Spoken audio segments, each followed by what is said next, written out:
Okay, so hari ni kita akan masuk bab yang terakhir, iaitu kejuruteraan teknologi genetik. Dalam dia ada kejuruteraan genetik semua kan. So, okay, jadi kita akan mula kejap saya buka slideshow saya.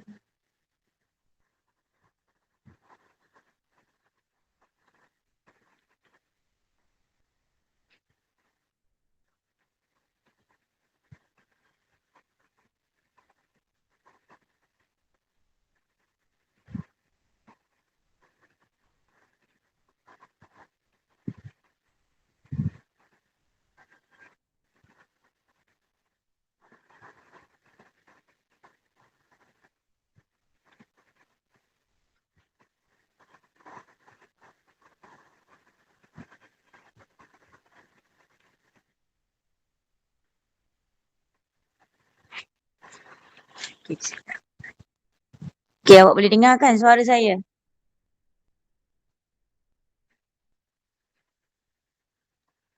Dengar tak? Boleh. Okey. Pasal tu kita akan start sekarang. So, bab 13, teknologi teknologi genetik. So, dalam bab ni ada 2, 13.1, kejuruteraan genetik dan bioteknologi lah. So, habis bab ni kita akan kita akan start dengan revision. Jadi, kita tengok ni bab terakhir, insyaAllah kalau boleh nak habiskan hari ni. Kalau tak sempat, kita akan habiskan hari Rabu ni lah. Okay, jadi kita tengok mula-mula sekali tentang kejuruteraan genetik. Ni saya ambil daripada buku teks awak lah banyaknya kan. Ada yang saya ambil gabung daripada slide lama saya juga sikit-sikit slide-nya. So, kita tengok ni. Apa maksud kejuruteraan genetik? Kejuruteraan genetik merupakan satu teknik manipulasi gen untuk mengubah suai genetik sesuatu organisma bagi membentuk kombinasi gen yang baru. So maksudnya kita tukar-tukar lah. Macam kita ambil segmen DNA satu-satu benda yang kita nak, lepas tu kita masukkan dekat dalam satu organisma dan kita bentuk sebenarnya satu kombinasi yang baru bagi organisma tersebut. Okay, tapi kita tidak ubah banyak. Kita cuma ambil yang mana kita nak je lah. Lepas tu kita edit sikit-sikit. Dia macam edit genetik yang mana kita tak nak, ganti dengan yang mana kita nak. So itu kita panggil sebagai kejuruteraan genetik. So kita main dengan gen yang ada di dalam DNA. DNA tu kita buat ambil segmen-segmen tertentu untuk tukar. So lepas tu organisma yang telah pun mengalami perubahan teknologi DNA ni, rekombinasi DNA ni, kita panggil dia sebagai organisma terubah suai genetik ataupun GMO iaitu Genetic Modified Organism. Okay, itu adalah organisma ataupun haiwan ataupun tumbuhan lah. Organisma ni ada 2 kan, haiwan, tumbuhan ataupun mikroorganisma yang telah pun melalui teknologi DNA rekombinasi ni tadi, kita panggil dia sebagai organisma terubah suai genetik. So kalau caralah ayat biasa kita katakan, modifikasi secara genetik adalah sebenarnya merupakan kejuruteraan genetik yang dilakukan terhadap tanaman ke ataupun ternakan kita lah, haiwan ataupun tumbuh-tumbuhan, kebiasaannya lah. Dan ada juga ke atas mikroorganisma. Contoh nanti awak akan tengok macam mana dia hasilkan hormon insulin kan untuk membantu pesakit kencing manis. Okay, so DNA tu sebenarnya diekstrak daripada organisma tertentu yang kita nak. Lepas tu kita masukkan ke dalam organisma tertentu yang kita nak tukar ciri-ciri dia supaya kita dapat ciri-ciri yang diingini. Contohlah, gen baru yang mempunyai sifat tahan keadaan sejuk, kita masukkan ke dalam tumbuhan kacang soya dan strawberry. So maksudnya, ada gen yang akan membantu soya itu tahan dalam keadaan sejuk, lebih sejuk. Kita tukar, kita pilih ciri mana yang kita nak. So kejuruteraan genetik ni melibatkan pemindahan segmen DNA daripada satu organisma ke dalam satu organisma lain melalui teknologi DNA recombinant. Maksudnya kita tukar dia punya DNA, kita edit, kita combine balik semula. So sebab tu dia dapat teknologi DNA recombinant. Kita kombinasikan semula segmen-segmen DNA yang ada pada sesuatu organisma, tak kisahlah haiwan, tumbuhan ataupun mikroorganisma. So, ahli biologi dapat bina semula DNA ataupun genom. Genom ni satu rujukan DNA lah yang lengkap bagi satu organisma tu. Organisma yang telah pun mengandungi DNA recombinant ni kita panggil sebagai organisma transgenik. Okay, contoh daripada buku teks awak ni lah. Ini contoh organisma GMO, Dolly dulu. Kambing yang telah pun terubah suai. Dolly tu bukan DNA, bukan teknologi recombinant. Dolly tu pengklonan, sorry. So dia bagi contoh sini, kambing yang telah pun terubah suai genetik ini mempunyai gen manusia yang mengkodkan faktor pembekuan darah. So faktor pembekuan darah ini boleh diperoleh daripada susu kambing tersebut serta boleh ditulinkan dan digunakan untuk merawat pesakit hemofilia. Okey, awak dah belajar tentang pesakit hemofilia. Dia adalah orang yang mengalami masalah pembekuan darah. Dia kekurangan faktor pembeku dekat dalam struktur struktur penghasilan protein dia untuk menghasilkan darah. Yang ada faktor pembeku lah yang boleh membantu dalam proses pembekuan darah. So bila pesakit itu mengalami jadi pesakit hemofilia, dulu memang tak ada cara untuk atasi masalah tersebut. Tapi disebabkan kita jumpa kejuruteraan genetik ni, maka kita boleh masukkan gen yang mengkodkan faktor pembekuan darah tu dalam kat kambing. Kambing ni akan hasilkan susu.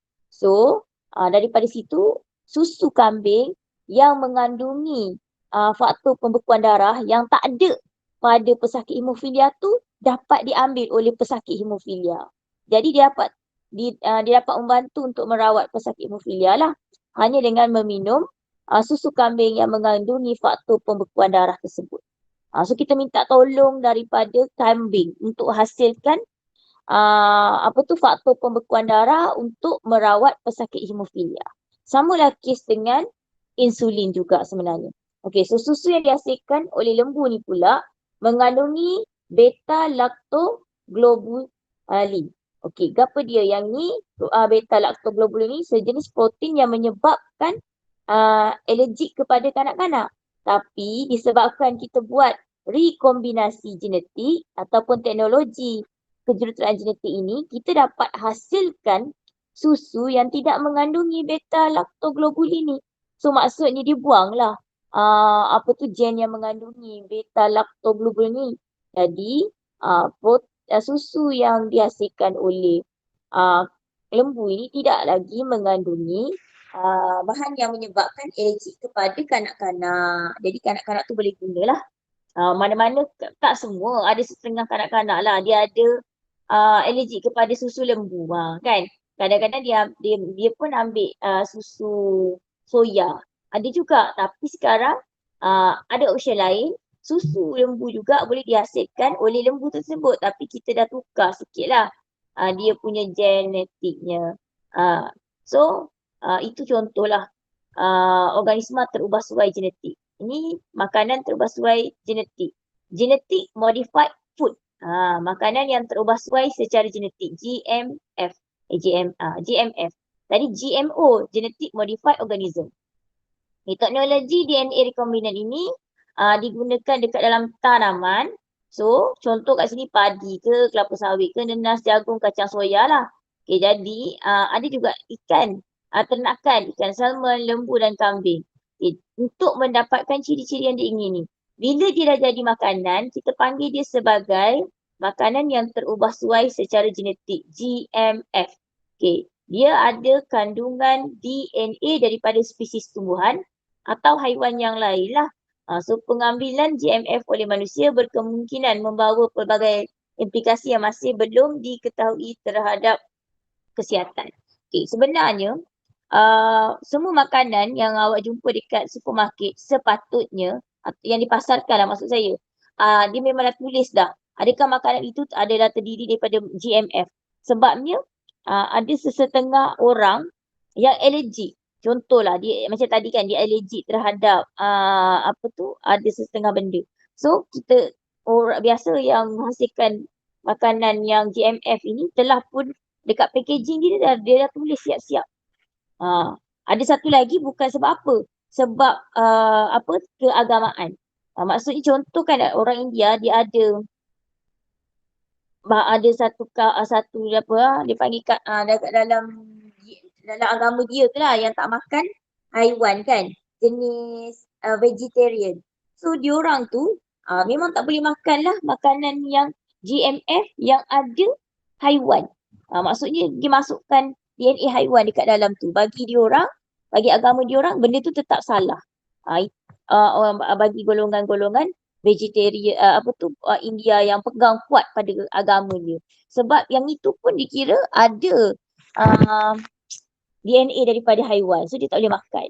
Dari segi keagamaan ataupun dari segi kita takut ada allergic ataupun implikasi yang kita tak tahu. Sebab apa? Sebab kita masukkan gen-gen. Contohlah, awak nak hasilkan buah tomato yang merah, cantik. Tak naklah buah tomato yang ore-ore ni. Nak suruh buah tomato tu cantik kan. So kita tukar genetik dia tu, kita ambil daripada buah apa yang warna merah. Ataupun awak nak hasilkan tomato warna pink. Awak ambil sikit je segmen DNA yang memberi warna kepada strawberry. Strawberry kan warna pink. Awak pun masukkan dekat dalam buah tomato. Maka buah tomato tu sekarang dia hasilkan berwarna pink. Okay, jadi buah tomato tu sekarang waktu dia hidup dekat pokok tu kita panggil GMO, genetic modified organism. Okay, bila dia dah jadi makanan, maknanya kita dah nak jual ke apa, kita dah jadi makanan yang terubah sesuai genetik, GMF. Okay, yang itu kita tak tahu bila kita makan ada apa implikasi dia terhadap manusia sebab tak ada kajian. Lah kita tak tahu akan datang apa kesan dia bila dia bercampur pula dengan kita punya badan kan, struktur protein kita ke apa-apa. Tapi kebanyakan dia memang telah pun buat. Kenapa? Sebab macam saya cakap tadi nak bagi warna tu menari. Ada macam tu kan. Ada tu kenapa dia dibuat ni lah. Rintang terhadap herbicide. Yang ni yang paling biasa lah. Rintang terhadap herbicide. Kenapa? Sebab dia nak suruh makanan tumbuhan ke, haiwan ternakan ke ataupun tumbuhan yang diorang tanam, petani ni tanam, rintang mempunyai kerintangan yang tinggi terhadap dia panggil lumut-lumut ke apa-apa kan. Itu jadi rintang terhadap herbicide. Rintang terhadap penyakit, serangan penyakit. So ditukarlah gen dia apa-apa kan. Okay. Untuk dapat lawan penyakit, serangan penyakit. Okay. Lepas tu kegunaan dalam bidang perubatan. Yang ini banyak. Sebab kita nak guna dalam bidang perubatan lah. Contoh saya dah bagi tahu tadi yang insulin ke apa-apa kan. Okay, toleransi terhadap logam berat. Maksudnya dia ada tidak mudah terurai ataupun teroksida ke, mengalami tidak balas lah dengan logam berat. Okay, rintang terhadap serangan serangga. Yang ni serangga pula. Yang ini herbicide ini dia racun ulat. Ulat memang banyak. Jadi kita terpaksa guna dekat tumbuhan tanakan ni ada jenis-jenis ulat yang memang tumbuh kan, memberi penyakit kepada pokok kita. So petani akan hasilkan, dia akan ada herbicide lah. Herbicide ni racun herba, fungicide racun fungi. Lepas tu kita ada insecticide racun serangga. So dia akan hasilkan herbicide racun terhadap herba-herba ke apa-apa kan. Tapi dia nak ternakan kita ke ataupun haiwan kita tu rintang terhadap penyakit tersebut. Herba tersebut, herbicide tersebut. Yang ini rintang terhadap serangan serangga perosak pula. Contoh ada kumbang kecil-kecil ke yang duk makan sayur kan. Jadi dia buat satu pokok yang boleh melawan serangan serangga perosak ni. Tapi dia modified dia punya struktur DNA dia. So kita panggil dia sebagai GMF lah bila dia jadi makanan. Apa yang bagusnya? Dia dapat mengatasi masalah bekalan makanan dunia melalui penghasilan tanaman dan ternakan transgenik yang berkualiti tinggi. Okay. Kos penghasilan makanan menjadi lebih rendah. Senang je nak jagalah. Sebab mungkin dia dah rintang terhadap herbicide, dia rintang terhadap serangga-serangga perosak. Jadi benda-benda lain yang nak dijaga tu jadi mudah. Meningkatkan kandungan nutrisi tanaman. Ada juga dia bagi kod genetik untuk menambah beberapa vitamin. Vitamin jarang, biasa dia ada nutrien-nutrien yang ditambah lah. Mengurangkan masalah serangga dalam penanaman tumbuhan. Jadi saya dah bagi tahu sikit, mengurangkan penggunaan pesticide. Pesticide ingat racun serangga lah. Bila dah dia rintang lebih kuat terhadap serangan-serangga perosak, maksudnya petani dah tak payah guna dah pesticide. Pesticide pun dia ada kesan tak elok juga sebenarnya. Hasil yang banyak menyebabkan harga makanan yang lebih murah dan mudah didapati. Okey, apa yang buruknya, spesies semula jadi akan terancam lah sebab kita dah modify dia punya genetik. Kita dapat spesies baru sebenarnya yang termodifikasi secara genetik. Kita dapat kemungkinan kecil untuk gen yang dimasukkan ke dalam GMF itu dipindahkan kepada manusia. Contohnya gen yang rintang terhadap antibiotik. Okey, yang ni bahayalah sebab bila dia rintang terhadap antibiotik, maksudnya kita takut kita antibiotik yang kita makan tu dah tak berapa kuat. So kita terpaksa ambil dos yang berlebihan setiap kali kita ambil antibiotik. Kesihatan manusia mungkin terjejas lah dan kandungan genetik manusia juga mungkin akan terjejas. Kenapa? Sebab kita makan makanan yang terubah suai secara genetik. Yang dah diubah suai gen dekat dalam ni. Maksudnya yang dah tak ori lah. Kita dah tukar. Kita tukar ikut kesesuaian yang kita nak.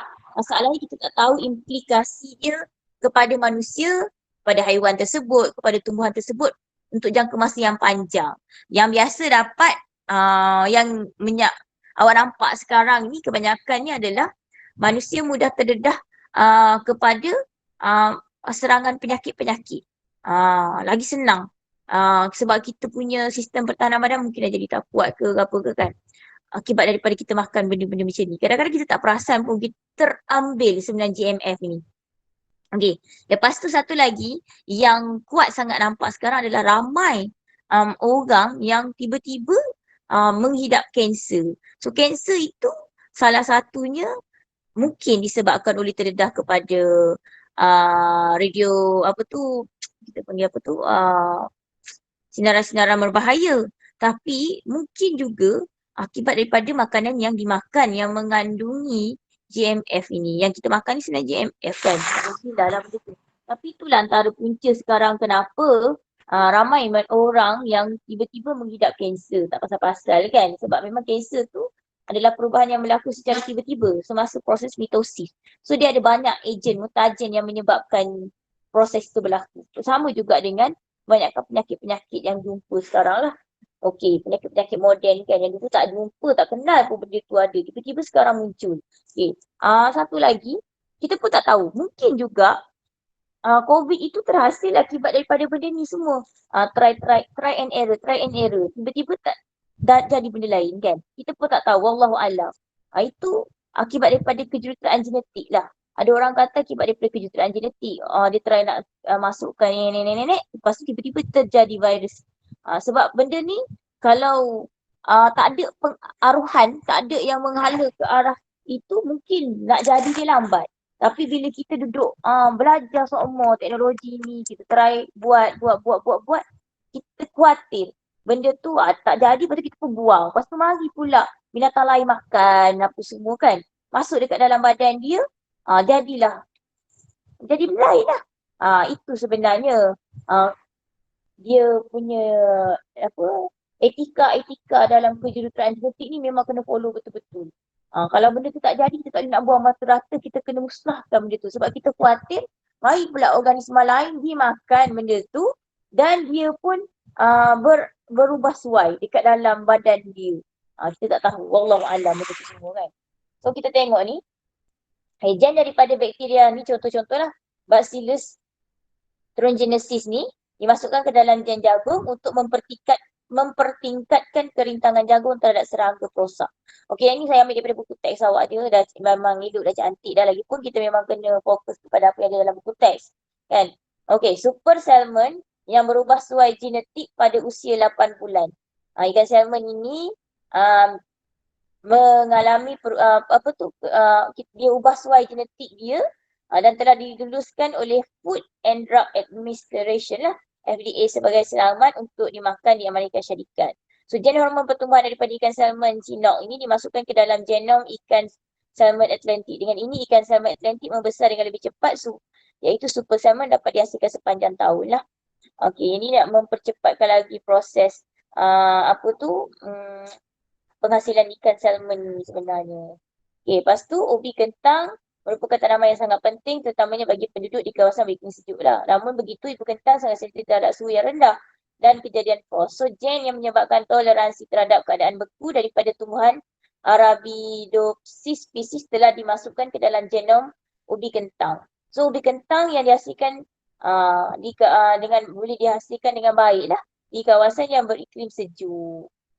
So itu antara contoh lah. Yang ini yang banyak sangat digunakan sekarang, memang sebab terlalu banyak kan kes-kes kencing manis yang tak boleh dah nak kawal secara pemakanan. So kena suntik hormon insulin. Okay, yang ini ni dia ambil daripada pankreas lembu ataupun babi. Yang ni yang orang duk kata halal tak halal ni sebab ada kes dia ambil daripada babi lah. Okey, untuk merawat pesakit diabetes mellitus. Tapi bila dah masuk dekat dalam Malaysia, dia mesti akan guna yang halal lah. Sebab kita orang Islam kan.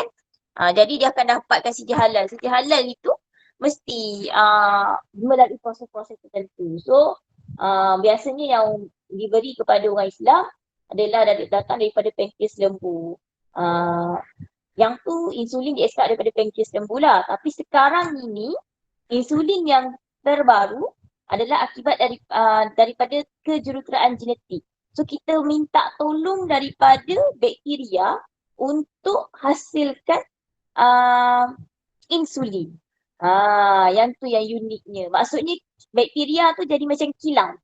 Kilang untuk penghasilan insulin. Selain daripada insulin, kita ada vaksin untuk hepatitis B, faktor pembekuan darah dan hormon pertumbuhan. Oh inilah yang orang duk khawatir. Dari mana asal kantung?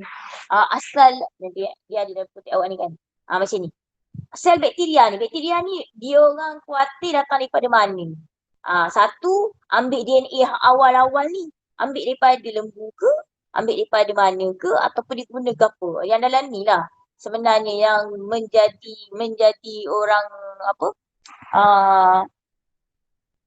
dia kata ada orang kata pro dengan kontra lah, halal tak halal apa semua kan. Sepatutnya kita percayalah kita ada pihak autoriti, harap-harap dia orang tak ambil rasuah, tak benda ni dah kan. So kita ikut dah apa yang kita mampu, iaitu kita cari yang halal dengan cara tu. Dan doktor-doktor pun dia akan ambil yang sesuai lah untuk kita sebenarnya.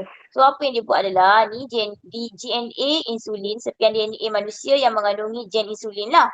Dia ambil dikerat bahagian yang hasilkan gen insulin tu.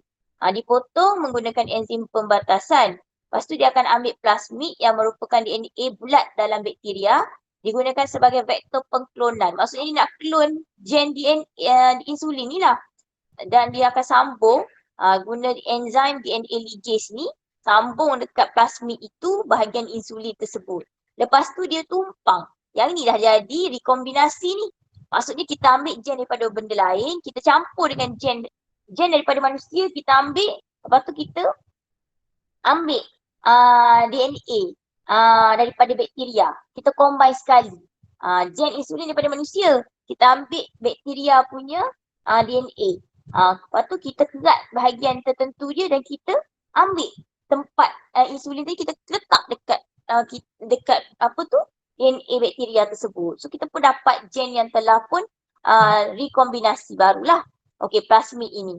So dalam dia tu dah ada dah gen insulin untuk manusia, yang sesuai untuk manusia. Okay, lepas tu kita pun ambil plasmid rekombinasi ni, kita letak dekat dalam bakteria. Dia guna yang ni, waktu dia nak combine tu dia guna enzim DNA ligase. Okey. Lepas tu dia masukkan dekat dalam bakteria. Plasmid ini akan setiap kali bakteria itu membiak, sebab dia sangat cepat. Bakteria dia membiak sangat cepat. Dia biak ganda dua, belahan dua. So cepat. Bila dia hasilkan dengan cepat, kod yang dia bawa ni, kod genetik yang dia bawa ni juga akan dihasilkan. So setiap kali dia membiak, kalau bakteria itu membiak, dia akan hasilkan insulin dekat dalam sel dia. Lepas tu insulin tu dekat makmal akan ambil, buat tubik, ekstrak daripada situ, ambil dan ditulinkan Dan jadilah hormon insulin yang banyak orang-orang yang mengalami masalah kencing manis ni gunakan. Tu je lah sebenarnya. Cuma yang jadi persoalannya orang kata sebab gula ambil daripada babi dengan pankreas lembu untuk rawat ni. Lepas tu dia khuatir. Dia ambil insulin itu daripada babi. Mak masuk, bukan daripada sini. Macam ni dia kata dia ambil daripada DNA manusia. Dia kata dia risau insulin ini ambil daripada babi tersebut. Ataupun bakteria ni dia ambil perumahnya. Dia kata ambil sel bakteria ni daripada sel bakteria yang hidup dekat dalam babi. Dia cakap macam tu lah. Itu orang-orang yang selalu mempersoalkan kehalalan sesuatu ubat-ubatan biasanya. Jadi masalah ni sekarang, katakanlah yelah betul kita tak sampai keadaan darurat, tapi bila dah sampai keadaan darurat, benda tu tetap boleh diambilkan dalam Islam. Walaupun benda tu daripada benda-benda yang tak boleh. Sebab antara hidup ataupun mati. Cuma sekarang ni, saya percaya pihak bertanggungjawab telah pun melakukan apa yang sepatutnya, yang memberi ubat yang sepatutnya kepada orang yang sepatutnya. Maksudnya kalau orang Melayu, kalau orang Islam, dia akan bagi yang memang telah pun halal lah sebenarnya. Dah betul lah dia punya cara jalan dia sebenarnya. Sebab kita ada badan yang akan check benda tu semua. So, kalaulah salah juga dia orang ambil rasuah ke apa-apa, kita tak tahu benda tu. Kita harap tak. Dia orang lah yang tanggung akibat dia. Kita telah pun cuba mencari makanan ataupun apa yang kita makan, apa yang kita gunakan dalam hidup kita ni secara kalau boleh sehalal yang kita mampu lah kan. Tapi yang lain kita serah pada Allah lah. Okay. Lepas tu kita masuk kepada 13.2 iaitu bioteknologi. Satu bidang yang menggunakan teknologi. Sebelum tu saya nak tanya. Faham ke tak setakat ini kejuruteraan genetik tu apa? Amani, Farid, Mia, Alisha, Razhaki. Faham tak? Ifni dah putus dah. Faham tak? Ada nak tanya ke?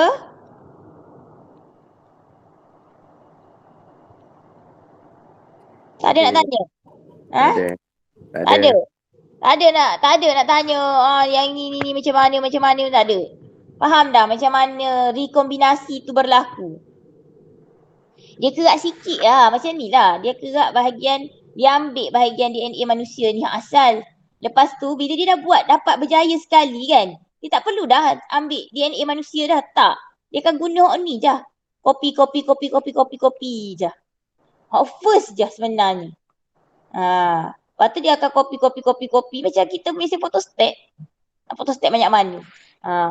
Bakteria inilah mesin photostat untuk insulin tersebut. Kalau dalam kes insulin. Kalau macam yang ni, dia masukkan, sebab itulah sekarang, awak tahu tak? Ada teknologi kejuruteraan genetik ni lah. Dia nak suruh, dia nak ikan yang macam ikan peliharaan kita yang biasanya tak pun ada bercahaya kulit dia, sisik dia, tapi disebabkan kejuruteraan genetik ni dia ambil gen daripada ikan laut dalam, dia letak dekat dalam gen ikan yang kita letak dalam akuarium tu, menyebabkan ikan tu boleh macam bila kita tutup lampu, kita nampak dia bercahaya. Dia boleh lah, dia memang boleh buat. Yang penting, dia bukanlah hari ni kita try buat esok dapat, tak. Dia try and error, mana yang sesuai, mana yang boleh. Melalui macam ni lah sebenarnya. Rekombinasi genetik, kejuruteraan genetik lah ni. Awak bina gen baru dalam organisma untuk hasilkan sesuatu yang baru. Itulah kejuruteraan kan. Kejuruteraan ni membina benda, dia bina benda. Yang ni pun sama, kejuruteraan genetik maksudnya dia bina gen baru, kombinasi gen-gen segmen-segmen baru yang diingini dan dimasukkan balik dekat dalam organisma lah untuk dihasilkan dengan ciri-ciri yang diingini. Sebenarnya ciri-ciri itu bergantung kepada kita nak apa. Boleh? Faham ke? Faham. Boleh? Okey. So, tak ada dah pasal 381 kejuruteraan genetik.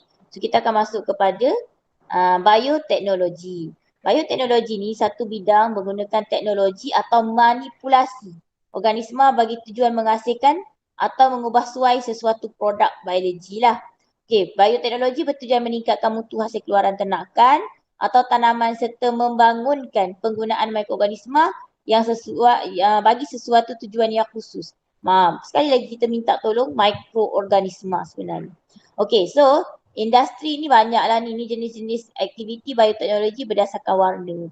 Industri berdasarkan mikroorganisma, perubatan dan kesihatan manusia, bioteknologi marine, bioteknologi alam sekitar, undang-undang etika dan falsafah, makanan dan pemakanan, perang biologi, bioformatik dan sains komputer, bioteknologi gurun dan kawasan kering, proses meningkatkan hasil tanaman. So ini adalah bioteknologi lah, aktiviti bioteknologi yang berdasarkan warna. Ada dalam textbook awak, saya ambil daripada situ saja. So, pertama sekali kita tengok aplikasi bioteknologi dalam kehidupan kita. Okay, terapi gen. Terapi gen digunakan untuk merawat atau mencegah sesuatu penyakit genetik.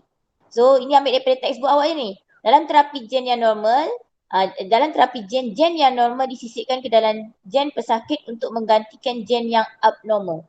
Antara penyakit yang dapat dirawat menggunakan kaedah terapi gen ialah cystic fibrosis dengan distrofi otot dan beberapa jenis kanser lah. So, maksudnya apa? Sel tu yang normal tu, kita ambil sel yang normal, kita masukkan dekat dalam sel yang abnormal. So, masukkan gen normal untuk menggantikan gen yang abnormal menggunakan virus. Mikroorganisma lah. Virus tu kan? Tak kisahlah. Tadi bakteria, yang ini mikroorganisma. Lain iaitu virus. Okay? So, sel akan berfungsi secara normal. Kita tukar.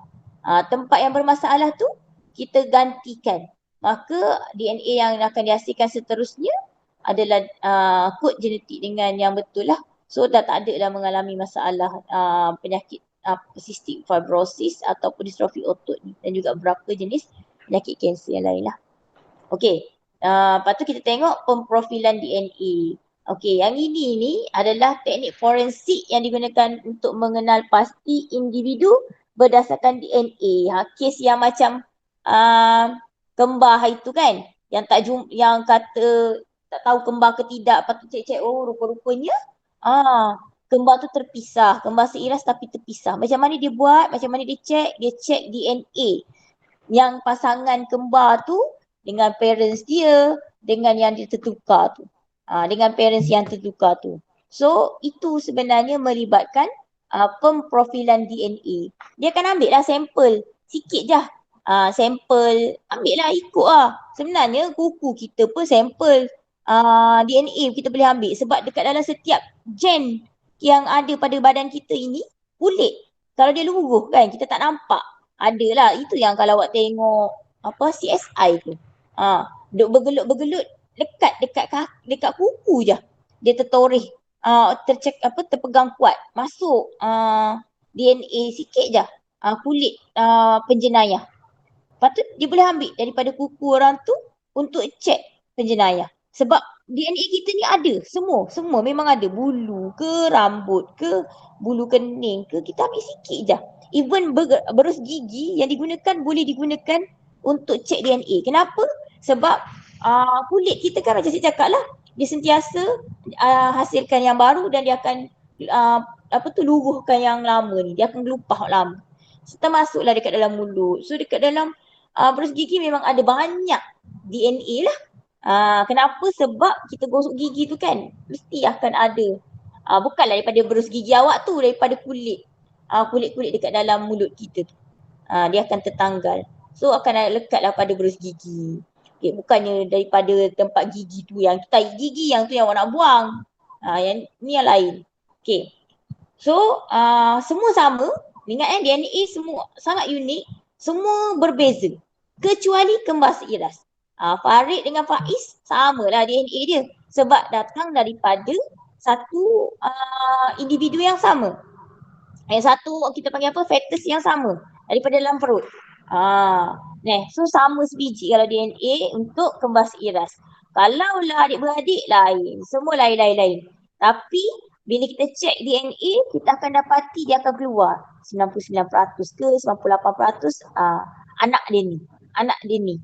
Bapaknya dia ni. Kenapa? Family dia. Maksudnya akan ada yang menghampiri 100% lah. 95% ke atas tu memang confirm lah anak beranak sama. So dengan menggunakan sampel DNA diekstrak daripada darah, air mani atau kulit seseorang individu, itu dapat dikenal pastilah. So Rajah 13 nanti ada dekat dalam buku teks awak tu, dia tunjuk macam mana pemprofilan DNA tu kan. Kegunaan pemprofilan DNA lah. 13.5 ni pengenalan pasti penjenayah, menyelesaikan pertikaian identiti ibu bapa sebenar, mengenal penyakit genetik, menguji keserasian penderma organ dengan penerima. Itu pun guna pemprofilan DNA. Okey, so siapa yang cipta dia? Ni Sir Alex Jeffrey ni. Pada tahun 1985 lah. Okey, profil DNA dia dapat dijadikan bukti yang kukuh dalam sesuatu kes jenayah jika bahan sampel diambil dan diuruskan dengan betul dan jujur lah. Yang awak boleh tengok cerita CSI tu lah. Ada lagi ke tidak, saya pun tak tahu. Saintis forensik menguji sampel dan menganalisis data dengan cermat dan telus. Keputusan ujian diinterpretasikan dengan tepat. Juri dan hakim mendapat laporan yang tepat. So, kita dapat cari penjenayah lah. Okey, ini contohlah macam mana langkah digunakan. Saya ada slide juga nanti. Yang ni daripada buku teks awak dulu. Langkah-langkah digunakan untuk pemprofilan DNA. So, ambil je lah sampel darah ke, air mani ke, kulit ke daripada tempat kejadian. DNA itu akan diekstrak daripada sampel. Enzim pembatasan memotong DNA kepada fragmen-fragmen DNA yang bersaiz kecil. Okey, lepas tu sampel yang kini mengandungi fragmen DNA berlainan saiz dipisahkan melalui elektroforesis gel. Lepas tu nanti awak akan dapat satu-satu macam ni lah. Fragmen DNA yang berlainan saiz dipindahkan daripada gel ke membran nilon. Nanti awak tengok benda ni ada sebenarnya prop radioaktif ditambah kepada membran nilon. Filem X-ray kemudiannya diletakkan di atas membran nilon. Filem X-ray proses dan kedudukan jalur DNA yang membentuk profil DNA dia akan dapat dihasilkan ni lah. So ni ibu, ini anak dia, ini bapa dua. So kita tengok matching. Anak ni tengok daripada sini. Anak ni anak siapa? Awak tengok ni. Anak ni okey, ada ambil ibu. So yang ini ni dia ambil bapak yang ini. Yang ini pun merah ni dia ambil bapak yang ni. Lepas tu yang ini tak ada, dia tak copy. Yang ni dia ambil daripada mak, yang ni dia ambil daripada mak, yang ni dia ambil daripada bapak yang ni. Okey, yang ini tak ada, dia tak copy ni, dia ambil daripada sini. Okay. So bapak ni bapak nombor 1 lah, bukan bapak nombor 2. Sebab dia banyak ambil kod yang sama daripada yang ni memang ada. Yang ni merah ni daripada sini ada, daripada sini ada. Tapi yang merah bawah ni, yang baris yang keempat merah ni, dia ada dengan bapak nombor 1. Tak ada dengan bapak nombor 2. Sama juga baris kedua merah ni, anak ni, ada pada bapak nombor 1 ni. Bapak nombor 2 tak ada. So memang bukan anak bapak nombor 2 lah. Anak bapak nombor 1. Faham ke macam mana nak matching, mix and match? Ni. Dalam soalan periksa sebelah keluar ni kau ni. Awak tahu tak macam kenapa saya kata anak ini anak kepada bapa nombor 1, bukan bapa nombor 2? 5A?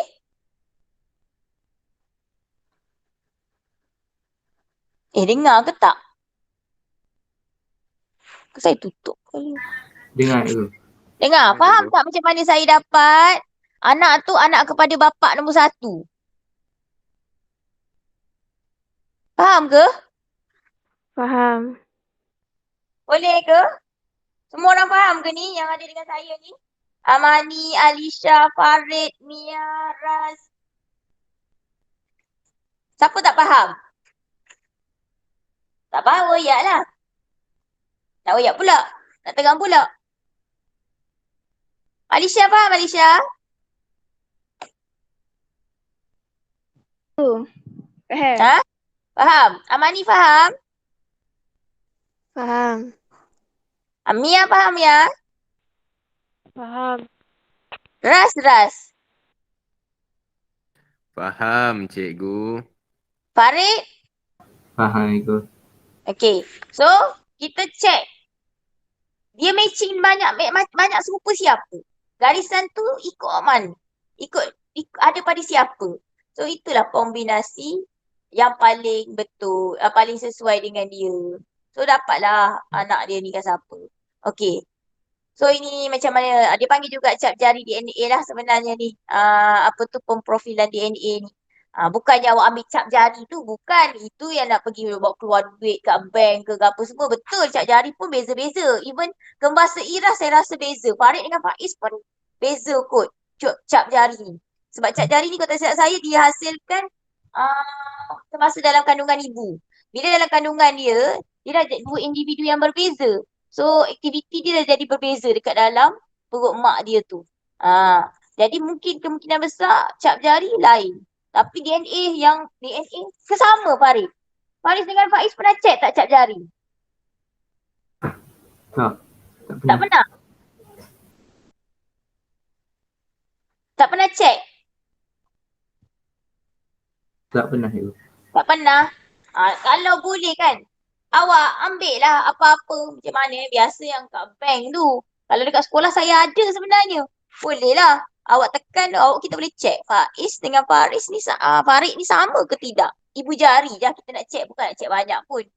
Awak pun boleh tengok sebenarnya.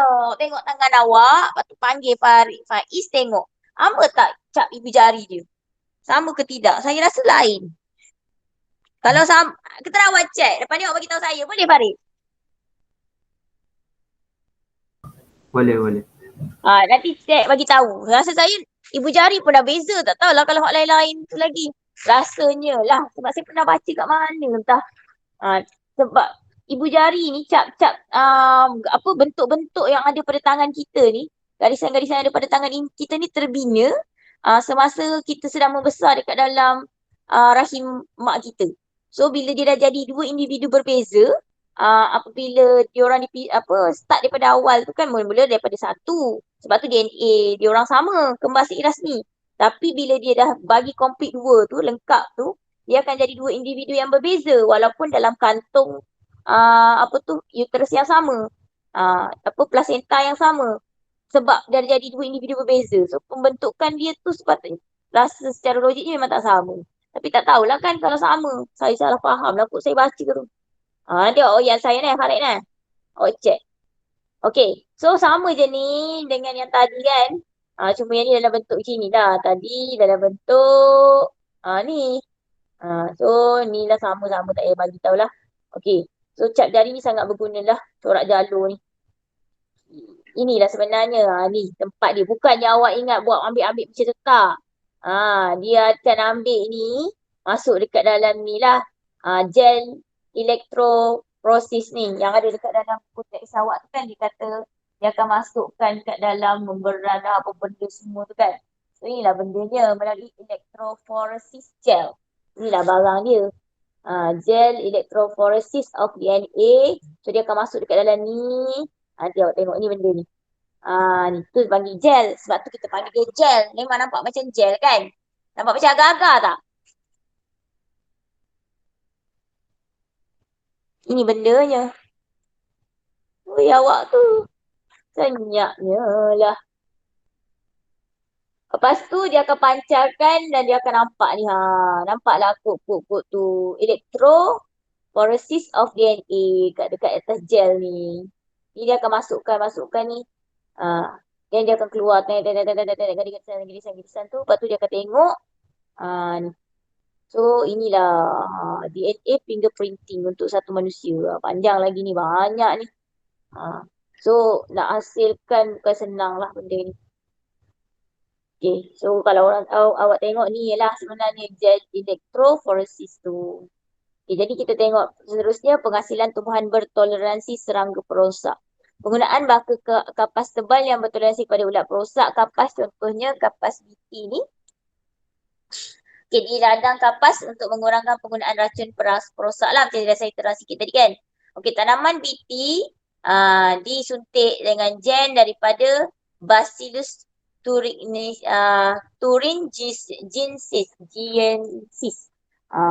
Iaitu sejenis bakteria tanah yang dapat mengeluarkan bahan racun.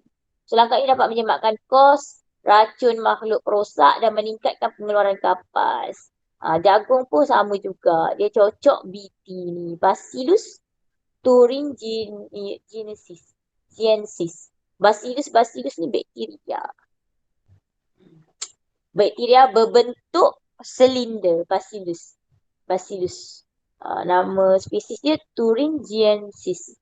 So itu adalah, so dia minta tolong siapa? Dia minta tolong bakteria tanah. Bentuk macam mana? Bentuk macam silinder.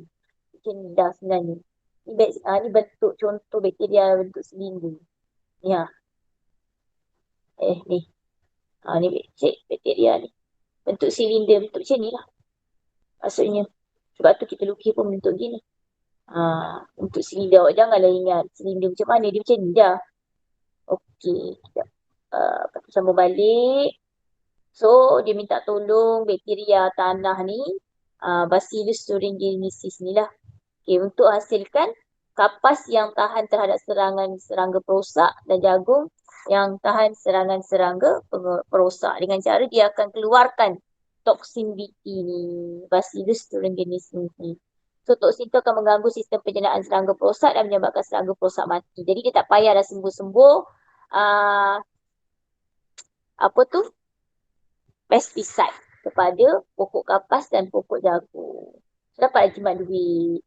Dan satu lagi adalah pembersihan tumpahan minyak. Bioremediasi merupakan satu kaedah untuk membersihkan bahan cemar dengan menggunakan bakteria. Kaedah ini berkesan untuk merawat pencemaran minyak akibat daripada tumbuhan minyak di lautan lah. So tak payahlah susah-susah pergi ambil kauk minyak tu, tidak. Hanya lepaskan bakteria nama Alcanivorex. Nak sebut pun susah. Alu ke Alcan. Alcanivorex borkumensis. Bakteria tu, ini saya tak boleh nak bagi tahu bentuk apa sebab, tapi gambar tu ada kat situ tu.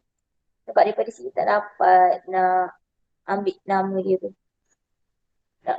Okey, sini bakteria yang bergantung kepada minyak untuk mendapatkan tenaga. So, telah digunakan dengan meluas untuk merawat tumpahan minyak. Nama teknologi ni adalah bioremediasi. Banyak lagi bakteria ni yang digunakan untuk merawat air yang tercemar. Ini air yang tumpahan minyak. Ada juga air kumbahan-kumbahan pun kita guna bakteria juga sebenarnya. So banyaklah kebaikan bioteknologi ni dalam kehidupan kita, sumbangan dia. So, contoh kat sini pertanian, baka ternakan dan tanaman yang terbaik dapat dihasilkan. Kaedah culture tissue dan teknik pengklonan mempercepatkan pembiakan tanaman lah. Okey, dapat menghasilkan baka padi yang mengeluarkan hasil yang banyak dan cepat matang. Pengklonan haiwan membolehkan pembiakan secara besar-besaran dan mempunyai daya tahan penyakit. Penggunaan hormon membolehkan haiwan cepat membesar dan matang. Yang ni awak boleh baca je ni sebenarnya dalam buku teks awak je. Perubatan genetik seseorang dapat diubah suai, mengurangkan risiko penyakit mental, mengelakkan penyakit yang tertentu seperti kanser dan penyakit pewarisan. Genetik manusia kerdil cepat dapat melahirkan manusia normal, membantu ibu-ibu yang suka hamil untuk memperolehi zuriat. Yang ni pun bioteknologi lah. Dia buat bayi tabung uji semua tu. Itu bioteknologi lah sebenarnya. Tapi kita tak gunalah bakteria. Kita buat dalam makmal. Kita senyawakan dalam makmal, dalam tabung uji, dalam piring Petri. Bukanlah piring Petri yang macam kat mak sekolah kita, tidaklah, cara lain Dia punya picagari nak suntik tu, nak suntik sperma masuk ke dalam dia tolong ambil sperma, tolong buat masuk dah. Dia yang susah tu kan. Masuk dekat dalam ovum. Ada juga sampai macam tu. Itu semua akibat daripada kejuruteraan genetik dan bioteknologi. Ada tu tak payah pun suntik. Tolong masukkan sperma. Ada tu kita lepas je sperma dekat dalam piring Petri yang ada ovum. Lepas tu kita pun biar banyaklah ni sperma ni akan cuba untuk masuk dalam ovum. Maksudnya tak payahlah lalu uterus apa kan. Cari, lepas tu nak lawan tak ada. Kita dah letak dekat satu tempat. Bukanlah dalam tabung uji dalam piring Petri tu pun dah kaya dengan nutrien semualah. Bukan senang lah nak buat tu kan. Sebab tu kos untuk buat baby in vitro ni, IVF ni bukan murah mahal. Hampir 10,000 ke 11,000 lah. Okey, so bantu banyaklah ibu-ibu yang suka hamil untuk mendapatkan zuriat. Forensik dapat mengenal pasti penjenayah melalui tisu dan benda ahli badan seperti darah, air mani, kulit dan folikel rambut. Ni kan, negara kita ni tak ada lah lagi bank DNA ni. Kalau ada, Memang senang je nak cari siapa penjenayah-penjenayah. Cuma yang ada mungkinlah apa penjenayah-penjenayah sebelum ini telah pun diambil dah DNA dia. Dia dah ada dah dia punya sejarah. So dia ambil, dia matching dulu siapa kod-kod orang-orang yang pernah terlibat sebelum ini. Kalau tak ada tu baru dicarilah penjenayah yang baru. So alam sekitar mikrob mampu mempercepatkan perebutan bahan buangan manusia. Mikrob juga mampu menguraikan najis sepenuhnya, pencemaran dapat dikurangkan dan manusia serta alam sekitar terlebih terpelihara. So itu kepentingan dan kebaikan bioteknologi lah. Ada dah tu je, sampai situ je bab 13 ni. Sebab tu saya bajet memang settle hari ni sebenarnya. So ini kebaikan dia lagi, menghasilkan hormon insulin tadi. Untuk pesakit kecil manis, menghasilkan vaksin untuk penyakit hepatitis B. Okey, vaksin-vaksin yang dihasilkan sekarang ni pun sebenarnya adalah daripada kejuruteraan genetik ataupun bioteknologi. Kenapa bioteknologi tu? Sebab tadi awak ingat dia gunakan, yang ni memang digunakanlah mikroorganisma kan. Dilemahkan dulu ke apa-apa dan masukkan dekat dalam badan orang. So mengesan keadaan fetus dalam uterus ibu dan beberapa jenis penyakit pewarisan. Okey, yang ini projek genom manusia. Kalau awak nak tahu apa dia genom tu kan. Maklumat lengkap untuk membina satu organisma dapat diketahui melalui genom organisma lah. Saya saja nak masukkan sikit benda yang tak ada pun dalam silibus awak. Tapi ada sikit itu disebut pasal ni kan. Satu sel manusia terdapat sekurang-kurangnya 30,000 gen dan 3 bilion pasangan gas bernitrogen. So genom tu apa? Satu set gen yang lengkap tu daripada base-base nukleotida pada DNA. Ada dah itu ni. Kita tengok sikit. Kejayaan projek genom ni lah sebenarnya yang memajukan, mempercepatkan lagi kejuruteraan genetik selepas projek genom manusia ni berjaya. Lama ni nak buat projek genom manusia ni sebenarnya. Nak kodkan setiap kod genetik yang ada dekat dalam nukleus kromosom manusia tu. Ambil masa yang sangat lama. Tapi selepas kita dapat semua tu, maka kita pun senang. Kita dapat tahu, okey gen ni kawal ni, gen ni kawal ni, kawal ni. Sebab tu kita dapat hasilkan hormon insulin, kita dapat hasilkan yang tadi faktor pembeku darah tadi. Dapat teknologi untuk lambatkan proses penemuan. Dapat banyaklah kebaikan dia sebenarnya.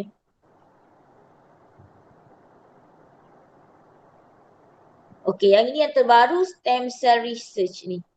Pendidikan sel dasar. Tak ada dekat dalam textbook awak. Tapi saya tak tahulah mungkin awak dah belajar ke tidak. Tapi saya rasa benda ni penting juga. Pendidikan sel dasar ni, stem cell research. Kalau orang panggil stem cell kan awak dah biasa dengar kalau stem cell ni. Sel dasar bahasa Melayu dia lah.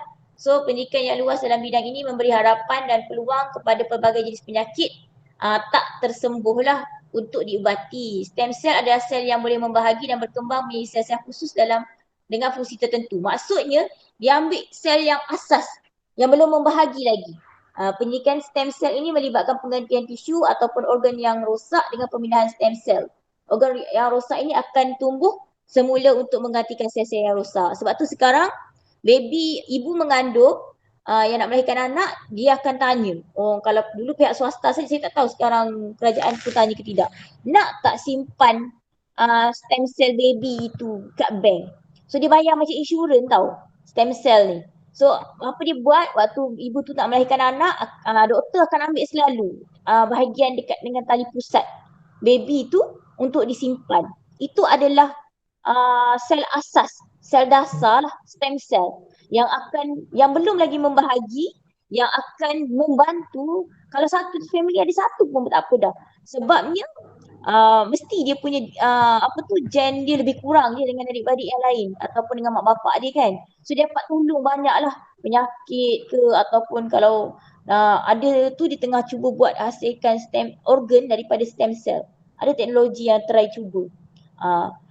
Yang tu nanti kan tak payahlah kita buat proses pemindahan ataupun pendermaan organ kalau benda tu berjaya lah.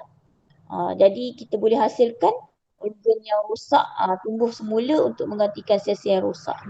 Sebenarnya ada dah rasa saya tak ingat apa benda sel organ mana yang boleh buat.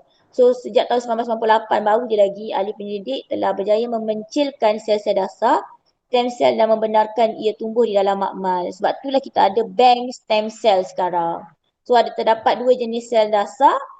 Sel dasar embryo ni ambil daripada tali pusat waktu baby baru lahir. Sel dasar orang dewasa ni sum-sum tulang. Sel yang sentiasa membahagilah kat situ lah. So itulah apa ciri-ciri sel stem cell ni boleh menjalani pembahagian sel secara tidak terhad untuk membentuk pelbagai jenis sel, boleh berubah kepada sel yang dikendaki oleh badan melalui proses pembezaan. Sel yang khusus dengan fungsi tertentu dihasilkan seperti sel otot jantung, sel sistem saraf dan pelbagai sel khusus badan yang lain lah. So boleh kekal dalam badan sehingga ia menerima maklumat untuk membeza menjadi sel-sel yang dikendaki. Ni sel stem embryo. Dipencilkan secara langsung dari jisim sel dalam embryo pada peringkat blatosista atau daripada tisu fetus yang telah mati dalam kandungan dan dikeluarkan daripada kehamilan ibunya lah. Jisim sel ini menghasilkan sel dasar iaitu sel yang masih belum membeza untuk membentuk tisu badan manusia. So ini yang tu. Lepas tu kita sel dasar orang dewasa yang macam saya cakap tadi ambil daripada sum-sum tulang, kornea, hati, kulit permukaan salur gastrousus dan pankreas. Yang saya ingat memang sum-sum tulang lah yang paling mudah awak bagi contoh sel dasar, sel stem cell adult stem cell. Okey, sel-sel ini boleh membahagi tetapi terhad dan tidak seperti sel dasar embryo. Yang paling bagus sel stem cell embryo lah sebenarnya. Sel ini dipencilkan daripada badan pesakit dan dirangsang untuk membahagi serta mengkhusus kepada jenis sel yang dikendaki. So sel ini jarang sekali ditolak oleh badan. Sebab daripada badan orang tu sendiri kan. So tak payahlah dia buat proses pemindahan organ ataupun pemindahan organ ataupun penamaan organ daripada orang lain. So itulah saya rasa untuk ni tapi saya masukkan sikit tentang pengetahuan stem cell kalau tiba-tiba ada tanya sebab kalau sebelum ni soalan pasal ni ada keluar. That's why kita masukkan juga. Saya tak tahulah. Awak dah belajar ke dekat tingkatan sebelum ni pasal stem cell kok dah belajar? Silibus bio yang KBSM pun tak ada tapi kebat kan dia tanya. Awak ada belajar tak? Daripada form 1 sampai form 5. Form 4, form 3 lah. Sebab dengan saya tak ada rasanya. Tahun lepas dengan tahun ni tak ada. Stem cell. Ada pernah belajar? Siapa ingat?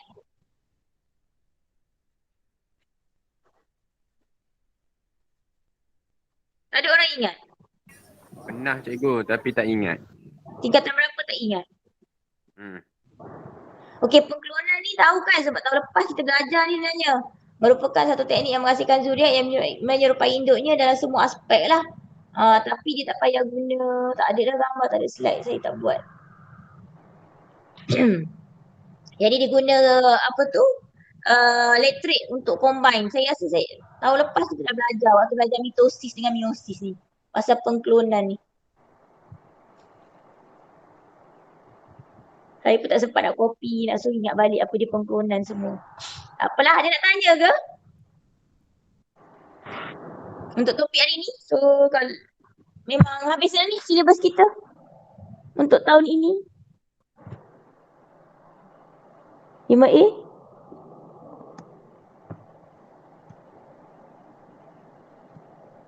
Tak ada nak tanya, faham ke? Faham. Faham Farid cakap faham, orang lain. Amani, Mia, Alisha, Raz. Makin sikit lah Faham Tolonglah siapkan semua nota-nota tu sampai ke bab 13. Hantarlah. Saya nak bagi due date. Nanti kan awak kata kerja lain banyak lagi. Tension masuk dekat dalam internet. Tension cikgu bagi kerja banyak. Tu yang saya tak adalah tekan mana dah. Tapi saya harap buat lah. Itu je lah. Lepas tu dua benda lah yang saya akan nak tengok sebenarnya. Siapkan buku nota dan siapkan buku apa tu? Bio score. Lepas tu kita boleh bincang lah. Nanti saya nak bincang bio score lah lepas ni. So tadi nak tanya ni. Habis kita selesai. Habis silibus. Kita buat tahniah lah sini. Tak ada orang nak buat.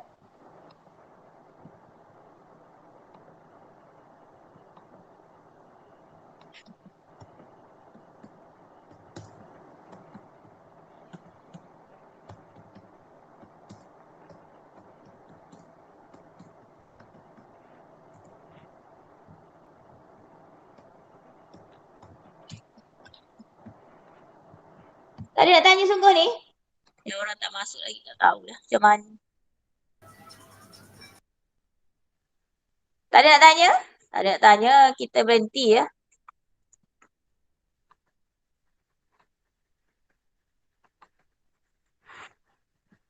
Ui, senyap ni. Tak ada masalah apa-apa ni. Beres semua, faham? Faham cikgu. Tak apa kalau dah Baik, faham. cikgu. Amani, Mia, Alicia pun tak ada nak tanya. Tak ada cikgu. Tak ada. Alicia tak ada nak tanya, Syah? Tak ada cikgu. Mia? Tak Tak ada Okay lah, kalau tak ada, kita berhentilah. So, kita tutup kelas kita hari ni. Walaupun tak cukup lagi 15 minit, tapi tak apalah. Saya pun nak masuk benda lain pun tu. Saya harap awak siapkan nota. Siapa yang dah siap tu hantar Ras, hantarlah Ras, nota. Mia, Alicia. Farid dengan Amani je biasa hantar nota. Orang lain. Alicia itu rajin dah. Lepas tu slow balik dah. Ras memanglah kan. Tak tahu duduk kat mana-mana notanya. Buat berapa entah baru buat. Tolong siapkan nota. Nanti hantar dekat saya. Siapa yang dah siap, hantar. Saya nak tengok. Saya masuk tau. Awak hantar. Saya masuk dekat dalam saya punya tu. Siapa yang hantar memang saya update. Okay. So kalau tak ada apa-apa, kita sudahi kelas kita ini dengan surah Wa'as dan tasbih Qara. Siapa yang dah siap baca, boleh live lah. Terima kasih sebab join kelas hari ini. Assalamualaikum.